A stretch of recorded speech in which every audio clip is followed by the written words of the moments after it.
Welcome everybody. It's been more than 2 months now since the launch of PoE 2, and the discovery phase in terms of tech and mechanics has had quite a bit of time to run its course. This video will be specifically focusing in on the Infernalist and all the different tech and mechanics that have been discovered with the ascendancy through its ascendancy nodes that aren't available in other ascendancies. It'll provide a centralized place for new and existing players just to be able to get a snapshot of everything that is available to the ascendancy. So whether you're a new player deciding whether to pick up the ascendancy, to knowing what's available with it, or an existing player who may be wanting to try something new and is not aware of maybe some of these mechanics. Basically, we'll provide a spreadsheet with everything listed out here, as well as giving a brief overview in this video of each one of the points. On that note, I'll also be chaptering up the video, so if you want to jump ahead to any of these specifically, if you know the others, that'll be available as well.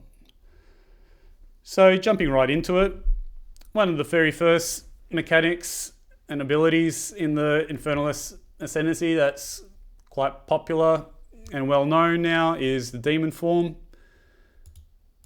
Basically, for those that aren't aware, the way demon form works is you shapeshift into a demon, and every second you get a stack of what's called demon flame. For each stack, you get a debuff, which makes you lose 0.5% of your life, but at the same time get a buff, which increases your spell damage.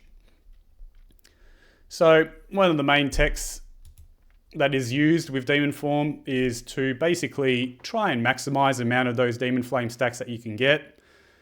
We're talking upwards of 200 to 300 plus stacks, which equates to big numbers in the 3,000 to 4,000 plus spell damage range.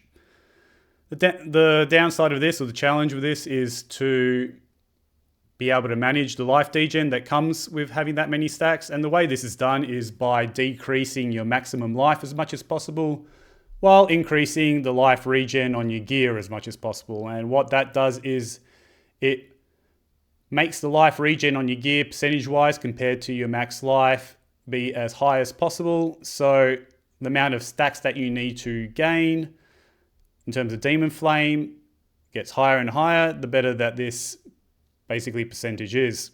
So for instance, the cap that you want to aim for to be as close as possible is 200 max life. The reasons for this is there was a patch very early on after launch which capped the amount of damage you take per demon flame stack at 1. So at 0.5% life per stack, being 1 HP, so that's 1 HP times 200 HP. Anything below that, you will not be able to reduce your life degen by more than 1 HP per second. So 200 max life is the breakpoint you want to aim for to get max benefit. And the way you do this is predominantly through 2 uniques, that being the Ghost Strife chest, which provides you 50% max life reduction by converting it to energy shield. This can be further raised through corruption. There's also Ming's Heart. You can wear up to 2 of these, obviously. Provides 20% reduction, which can be further raised through corruption as well as breach catalysts. And then you've also got one notable passive up here, which is Heavy Buffer, which provides a further 10% reduced max life. So those 2 uniques, couple of that notable passive, as well as avoiding max life on your other pieces of gear, allows you to get up to 200 plus demon flame stacks relatively easily. And one of the big benefits of this is, and this tech is, firstly, demon form provides a massive speed boost in terms of its evade, which is fantastic and nice and quick in terms of mapping, going through the campaign, big maps, etc. But the other big benefit is obviously with the benefit of rocking such a high spell damage increase is you can almost use pretty much any DPS skill with demon form and it will feel good simply because of how much damage it's putting out at those high stacks. Got a few examples here of different videos. One here using Hex Blast, for example. Likewise, Ghost Rifle with the conversion of the energy shield allows you to get quite a high defensive layer, but you can see here, 180 stacks, for example. Life isn't moving. We got Math here using Essence Drain of all things and doing quite well. Again, you can see here, 150 stacks approaching, not too much problems with his life regen. Got another example here using Spark as well as some cast on effects. Again, you can see here the higher range of stacks, 270 before, 220 here. Fantastic for bossing as well. Just enter the boss fight whilst you're already at high stacks and the boss just melts. So that's pretty much that tech. There is another Ascendancy node which then caps the amount of Demon Flame stacks you can get at 10. Not very highly recommended. Obviously, this very severely limits the amount of spell damage you can get, which reduces the benefits of running Demon Form. Demon Form being a shape-shifting ability as well, for those that aren't aware, basically disables or doesn't use your weapons at all. So if you're really not pushing to the higher stacks at the top end in endgame, by capping the amount of stacks at 10, you're better off pretty much running a weapon and an offhand at that point. You're going to get much more benefit from that. But in solo self-found leagues or in early, at the very start of a league, during league start, without access maybe to some of these uniques, and simply just to gain the benefit of the Demon Form Evade and not needing to worry about upgrading weapons, it can provide a good means of just getting a nice quick start and big boost. Next, cast when damage taken, or more specifically, the Barrier Invocation tech. The way this works is through the Ascendancy Pyromantic Pact. And specifically, it's not so much about the mana management aspect of this, but the amount of damage you take once you reach Infernal Flame. So basically what this does is it replaces your mana pool with this thing called Infernal Flame, which basically raises to your what would have been your max mana point, and at which point when you hit that maximum amount, you take damage equal to the amount of health and energy shield, I believe, at that point. Basically what this means is you can achieve loops such as this. And what's happening here basically, if we quickly just snapshot this and be able to draw some pictures. Very quick explanation would be basically this is our Infernal Flame, which is I was talking about. As you cast spells, this raises, and once it hits this top point, what happens is you lose all your Infernal Flame, but you take damage. This damage, then you want to be running an energy shield. Your energy shield takes damage. Barrier Invocation. What this does is basically it's a meta ability which you use your spirit on. And basically when you take damage to your energy shield, you gain energy. And once your energy hits the point required by the abilities that you have coupled with Barrier Invocation, you can cast those abilities for free and instantly. So what's going on here is as you cast abilities, your Infernal Flame maxes out, you take damage. That damage applies to your energy shield, which triggers or starts increasing the energy on your Barrier Invocation. You then pretty much just hold down your Barrier Invocation button, which automatically casts those abilities that are coupled with it, which in turn increases the Infernal Flame because the mana cost that would have been associated with those abilities in the Barrier Invocation, and you get that loop. This tech can be quite tricky to achieve that infinite loop, because it basically involves needing to manage the amount of mana, the mana cost of the abilities associated with the barrier invocation, and your energy shield amounts and how much damage is being applied here to basically be able to sustain indefinitely that loop. So there is some complexity involved there, but once you can achieve it, you can get this cool tech happening. In terms of your energy shield and the damage that's being applied to it, the typical ways that I've seen that this is managed, or the most popular way, is to invest in life flask recovery coupled with eternal youth, which allows you to use your life flask on your energy shield. So there's a whole bunch of life flask buffing nodes down in this area of the tree, which you can invest in, as well as things on your jewels and gear.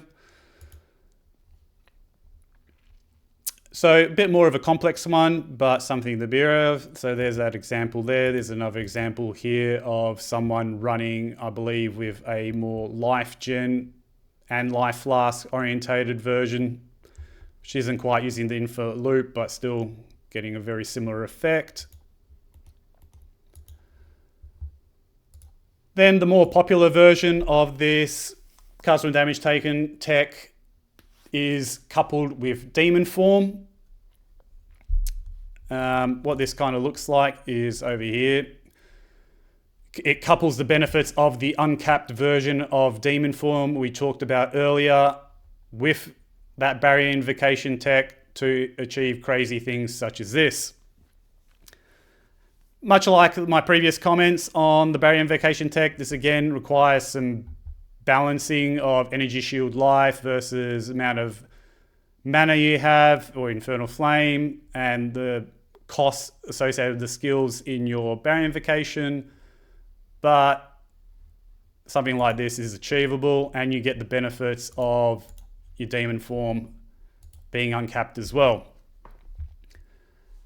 And the smart or cool thing about this, the way this works, is basically it relies on this same loop in terms of your barrier invocation and damage taken feeding into infernal flame to get the infinite loop going. But what it also then leverages is, since you are taking damage, which is actually being applied to your energy shield, you can also couple that tech with life recoup, which converts your damage taken to life regen, to actually, while you're taking that energy shield damage, you're also getting life recoup, which gives you some life regen, which is managing the life degen from your demon form. And that's how that works.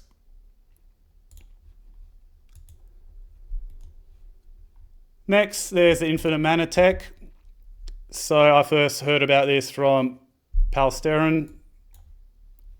Don't know if that's how you pronounce his name properly, but basically I don't know if he's the one that discovered this or if he discovered this through someone else, so don't know whether to give the full credit. But basically, as you can see here, he is running around with 0 mana, but he's basically casting whatever he wants and just spamming fireballs and comets all over the place. The way this tech works is you basically want to reduce your maximum mana to 0, obviously, and you couple that with Pyromantic Pact again. But this time, since your maximum mana and hence Infernal Flame is 0, you are never actually hitting your max Infernal Flame while casting abilities, and hence never taking damage, which effectively gives you infinite mana. The way you achieve that 0 maximum mana is you need to hit 104% reduced maximum mana through gear and passives.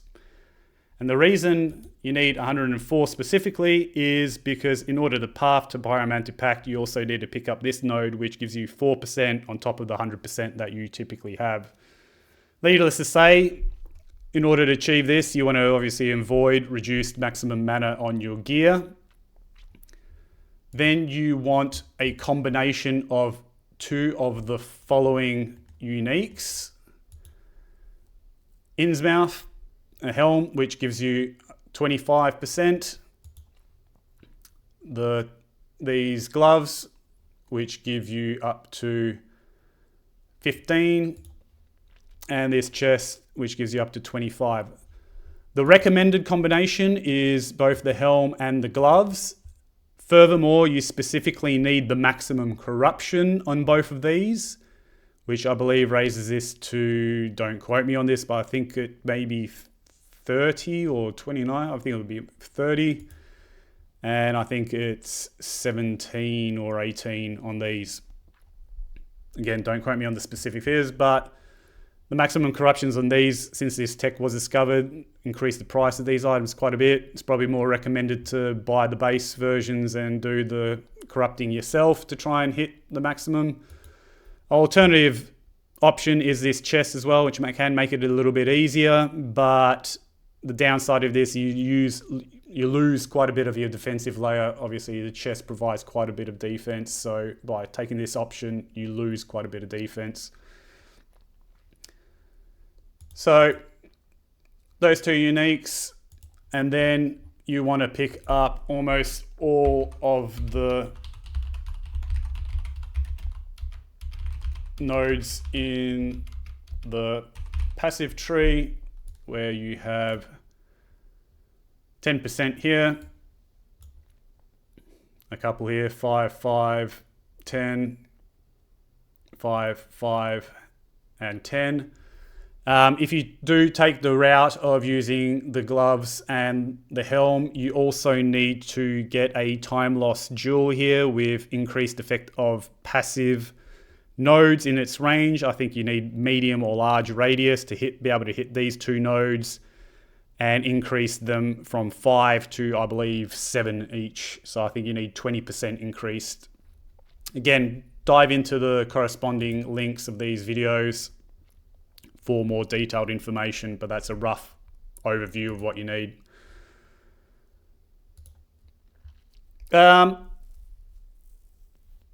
two most popular builds that have stemmed from this tech that I've seen is Palsteron's own version here, where he's using a cast on minion death, which is triggered through Fireball, and in the combination with Raging Spirits and this amulet, Fire Flower, which allows those Raging Spirits which get spawned from the Fireball to die a lot quicker, hence triggering cast on minion death very quickly and being able to just basically trigger a whole bunch of comets, as you can see here. Another version which I've seen is another cast on minion death, but this time using the Corpse Wade boots to destroy your own minions and basically get these massive bursts of comets happening. So those two videos are linked as well in the spreadsheet, but some cool tech there. Some simpler tech from here on out. Low life, using the full conversions. So what I talk about, the full conversions. If you look at this claw, as people call it, of life conversion nodes in the ascendancy tree, you're basically able to convert 25%, 25%, 25%, so 75% in total of your maximum life to energy shield, spirit, and mana respectively. But basically the way the reservations work is it doesn't decrease your maximum life, but almost counts as having life lost. So if 75% life lost total, you actually dip below the 35% low life threshold, which allows you to hook into some low life tech. The most popular of which is probably Pain Attunement, which grants you 30% more critical damage bonus. Keyword there being more, so it's a multiplicative bonus. So if you've got a crit orientated build, this tech can be quite handy. Another good node is up here, Final Barrage, which gives you 20% increased cast speed while on low life. believe there's another node somewhere around here, which gives you increased attack damage. Obviously, melee builds aren't as popular with Infernalist, but it is possible to run, Ice Strike and various other builds as well on Infernalist. So extra little bonus here while being on low life, if that's the route you take. Another good benefit of being on low life, a lot of builds on the Infernalist do use Eternal Youth. So you're basically using your life flask on your energy shield quite a bit, and what low life does give you access to is there is a mod on life flask which gives you more recovery when you're on low life, so you can get a bigger heal from your life flasks. Furthermore, there are a few uniques out there as well which give benefits while on low life. I believe there's some boots which give you 50% rarity. There's a shield which gives you a whole bunch of fire resistance. So there's a few options out there as well in terms of that. One of the other benefits of being on low life, like I said, is the crit. So crit builds quite often get quite a bit of benefit from this as well. Another option in terms of low life or achieving low life, if you don't want to take all three options, is you only need one in combination with Coward's Legacy belt. And what this does is it allows you to counter be on low life while at 75% of max life or below. So you only need one of those conversions coupled with that belt to achieve low life as well. Other tech which the Infernalist is good for, as we touched upon with low life, is crit damage bonus or crit focus builds in general. By actually using Coward's Legacy with just one of those conversions, you can actually take Grinning Immolation as well. So you can actually get the 30% more critical damage bonus from Grinning Immolation, one of these conversions coupled with the belt and Pain Attunement. If you don't want to path to Pain Attunement, there's also a unique helm here which grants you Pain Attunement by itself. But basically these two coupled together, you basically get both 30% multipliers, and they aren't additive with each other. They're actually work in a compounding manner. So they both multiply against each other, and you can actually get 69% multiplicative crit damage bonus by coupling both of those. So if you've got any ideas for crit related builds, this could be some good tech that you may want to play with. On the topic of Grinning Immolation, one of the downsides of Grinning Immolation is that when you do actually crit, you self-ignite yourself for 15% of your life and energy shield per second. This is obviously reduced quite heavily by your fire resistance, which most Infernalists actually stack quite heavily, including increasing its maximum amount due to Altered Flesh, which we'll talk about in a bit later. So the damage from this isn't really all that significant, but one thing that is worth highlighting is you can avoid this downside altogether. Basically, the amount of damage is based on your life and energy shield, and you can run builds which run Chaos Inoculation for Chaos Immunity, but it reduces your max life completely down to 1. As well as things such as Eldritch Battery, which converts then all your energy shield to mana. So these are typically builds which will, run Mind Over Matter, which use their mana as their health pool. But basically you're reducing your life and your energy shield to nothing, which completely eliminates the downside of Grinning Immolation. Worth highlighting, there currently is what appears to be a bug. Well, according to this wording, it definitely is a bug. But it appears that simply by reducing your max life to 1, it doesn't factor in the energy shield at all. So you can actually run Chaos Inoculation with an energy shield And this calculation for the self-ignite will equate to practically 0 simply because it only seems to factor in your life. But like I said, warning attached to that, it definitely appears to be a bug. So if it may get fixed. So don't completely rely on that going into the future. But at the moment, chaos inoculation by itself is enough to remove the downside of Grinning Immolation.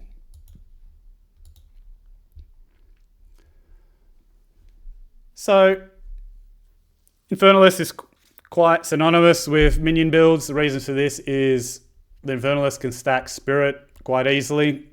This is simply due to this one single conversion node of 1 max Spirit per 25 life. Typically without almost any investment at all in max life, simply through leveling, you get to about 1500 max life typically. Quite easily to get that to about 2500 with very little investment or minimal investment. So you're talking about ranges of, anywhere from 80 to 150 plus Spirit for almost free, basically, just through the Ascendancy. So this is typically why you'll see an Infernalist used for minion builds. That coupled with the Hellhound as well, which adds you another minion while also providing you a pretty significant damage reduction from hits, makes Infernalist very popular for minion builds, like I said. 2 very optional uniques just to highlight to look out for in terms of minion builds. These 2 being the Trench Timber Club, simply for the plus levels to minion skills. Alpha's Howl, again, just a large amount of Spirit. You can also then get a Spirit Corruption on the helm added on top of that. I won't dive into these builds, demonstrations. Basically, I'm sure, you feel free to click into these. It was nice to show a bit of gameplay, but, I think minion builds are quite well known at this point. You just see a whole bunch of minions running around with you, but the whole reason I want you to understand why an Infernalist is quite popular for this is simply due to that conversion and be able to get more Spirit, which hence means being able to use that Spirit to summon more minions. The other reason that node is quite heavily used in Infernalist, and Infernalist is quite popular for using that node, is also there are a few builds out there which rely quite heavily on Spirit. So being able to get that large amount of Spirit simply through that conversion provides, makes the Infernalist quite a good option for builds that focus on needing quite a bit of Spirit, because you don't need to get as much through jewels and gear and quite expensive options. There are a lot of builds out there with combinations of cast on effects, cast on ignite, coupled with elemental invocations, overwhelming presence, which just really spam abilities. I'll try and open up one of these and give a demo. Let that ad just play out. Oh, bugger. So apologies, wasn't prepared. Click into it, have a look. If you want to see a demonstration, like I said, of any of these builds, I'm trying to make this video as short as possible. But basically, any build that relies on quite a bit of Spirit, Infernalist is a good option for you, basically because of that conversion. Just quickly, 2 last points. Don't want to dwell on these too much because they're not too interesting. But basically, because of these 2 conversions from max life to mana and energy shield, coupled with Eldritch Battery, which converts your energy shield to mana as well. So you're basically doing 2 life conversions to mana with Mind Over Matter, coupled with Archmage, the meta skill, which gives you damage based on the amount of mana you have. So any mana stacking build orientation with that combination of passives, the Infernalist can be a good option. There is a good Detonate Dead build which uses this tech. It basically gives you access to, these 2 conversions give you access to quite a bit more mana. Lastly, 2 more nodes just worth highlighting in terms of their damage reduction. I've already talked about the Hellhound, giving you basically, if you got the free points for it, it's always a very good option just for getting a flat 20% damage reduction from hits. I did say I'll talk about Altered Flesh a little bit more. Autoflash is also a very popular option to pick up in most builds where if the points are available. We run practically, well, armor is trash as it is currently in PoE2 as it stands, but we basically have no damage reduction to physical damage in most builds, so this provides you with 20% damage reduction converted to chaos damage. So if you've got 75% chaos resistance, you're basically resisting about 15% of your physical damage free through this node. If you run chaos inoculation, you resist the full 20%. It also allows you to basically just focus on increasing your fire max res beyond 75 up to the cap of 90. So rather than having to focus on all three resistances by simply just focusing on fire, you're also getting benefit of reduction to cold and lightning damage. So it can be beneficial if running this node to increase your max fire resistance quite a bit, and you'll get quite a bit of damage reduction from all elemental damage as a result.